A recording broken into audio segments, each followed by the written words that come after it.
Hello Sagittarius, welcome to your weekly love reading. This will be for Sun, Moon, Rising, and Venus. Please keep in mind energy can go vice versa, and this reading won't resonate with everyone, so take what fits and leave the rest out. Okay, we have the thinking woman with caring connections. Someone's realizing the love that they lost or the support that they lost. Someone's definitely assessing here this sense of devastation for not having something that they had before in their life, really missing it. Understanding I see your side of the story and soul contract. The lessons I learned from us will never be forgotten. So someone's definitely feeling a sense of regret here, understanding what has happened between the two of you, but also your side. Overall energy, the Seven of Swords. This is about deceit, also strategy here. Kind of picking up someone's been hiding, not been fully honest. Okay, so let's see what's going on in your energy. We have the Two of Pentacles, Two of Swords, the King of Pentacles. There's something you've been contemplating here, something that you haven't quite been able to make a decision on. And for a lot of you, this can be your home life, finances, possibly your career or job. Something that's been in the works or an idea that you feel like maybe you couldn't go after or achieve due to other people or due to your circumstances.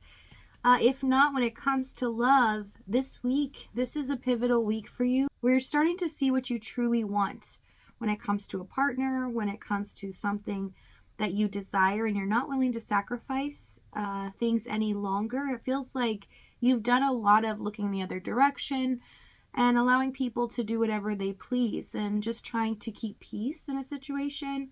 Also someone holding you back, not allowing you to be who you truly are. And you're not allowing that. This week is a game changer for you in the King of Pentacles. You're finally stepping into your power. And it doesn't matter if you have to walk this world alone. You will do that because you know your worth and your value. Also, this is a hint towards the near future here that things are going to start going your way. You have the Midas touch. So just trust in yourself at this time is what I'm seeing as advice. Star, Tower, Three of Wands, and the Knight of Swords for what this person's doing. This person is having a really difficult time. They're emotionally erupting, almost like a volcano here. And looks like they're tired of waiting, tired of trying to have things change without them having to do something about it. And they realize that that's not going to cut it. That they can't just wish and hope and long while they're also fearing, and they have this sense of loss. They're not going to manifest anything in their life but more loss and more devastation. And they've come to terms with this Knight of Swords and realized that they have to change their mental state in order to get the desires of their heart or in order for things to change in their life. And they realize that this kind of mindset has impacted not only this connection, but their life in general. This is huge with the Tower Star card. This is a disruption from the core of their values, their foundation, the way that they've been living, and now changing it for the better. Tell me the Star card. Yeah, Five of Pentacles. Instead of living in a sense of loss or always feeling like they're not going to be able to have, things will start changing if they look at things in a more positive light. They're looking at you and seeing that you are unattainable here, that they can't have that back. But they're starting to change their mindset and understand that if they change it to, okay, I can make a difference now moving forward by doing the right thing and expressing myself, then things can change. Okay, in the past, we have Knight of Cups, Hanged Man, and the Four of Wands. So there's a love offer here. This person could be very charming, romantic at times, but you feel schmoozed by them. You feel like they weren't really honest, that maybe they were just saying those things, that they didn't really come from the heart. And I see that this connection is stuck. It's been in limbo for quite a while because someone's been evasive and has been trying to run from really acting upon what they say. So in the Four of Wands, things seemed happy, on the outside, But really what was going on was this person trying to make you feel that there was going to be a future or a commitment here, or something that you had talked about in the beginning. This can be living together, something like that. It doesn't have to be, but I see it for someone. Tell me the Four of Wands. Seven of Wands, Seven of Cups. The Strength card. Yeah. You got to the point where you're like, no, you're trying to pull the wool over my eyes. I'm not going to let that happen. You were on guard and you were trying to hold back, only give them what they were giving you, because you weren't allowing them to treat you this way anymore, to try to manipulate you emotionally. Tell me the Knight of Cups. Queen of Cups. Yeah, they made you wait.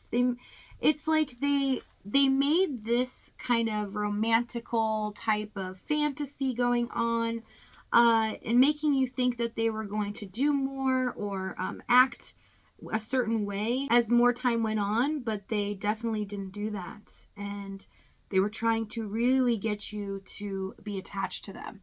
They craved your presence. It made them feel good about themselves, that you were longing for them, that you were loving them, but not wanting to put in the work is what I see. Tell me this Hanged Man.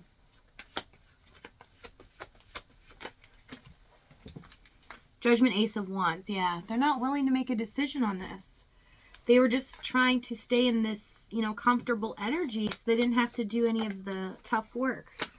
It was easy to say all the right things, but having to put something behind it and back it up was something completely different.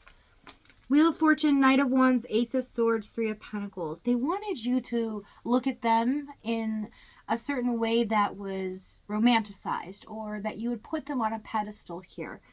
Because it's showing me their intention was to get you to be attached, to really crave them, right? It fueled their ego, because they were inconsistent here in the Knight of Wands, Ace of Swords. Sometimes they may tell you the truth, sometimes not. Sometimes they would be evasive, and sometimes they could really start to open up a little bit. And as soon as they would open up, though, they would close off. Three of Pentacles in the challenge is difficult for them to really see your side of this, to see that what they're doing is hurtful. And some of you tried to explain this to them or open up to them, and they just weren't willing to listen, or they would say the things that you wanted to hear, but then they wouldn't act upon it. And this became a really hurtful situation for you, because I see in the Queen of Cups, it's emotional torment. It really feels like emotional blackmail at times, because they would always try to lure you right back into this connection, making you feel like you needed this, that this was good for you, but not being fair or honest about it. Tell me the Wheel of Fortune. This was like a roller coaster, sometimes up, sometimes down. Death, Eight of Wands. Yeah, this pattern or behavior was not cutting it. It needed to transform into something authentic. It's showing me there's just a big facade here, that someone's just trying to be strategic and not be completely vulnerable. Okay, what they're about to do. Two of Cups, Page of Swords, and the Page of Wands. Things are going to change. You have something coming here that is going to change this connection. Two of Cups, but it's going to be a kickstart. Okay, it's almost like reigniting a flame here. So if this reading is resonating with you in the extended, we're going to go over exactly what action this is, what they're going to say moving forward, as well as the timing and the outcome. If this is your last stop, though, thank you so much for joining me. I love you guys, and I'll see you next time.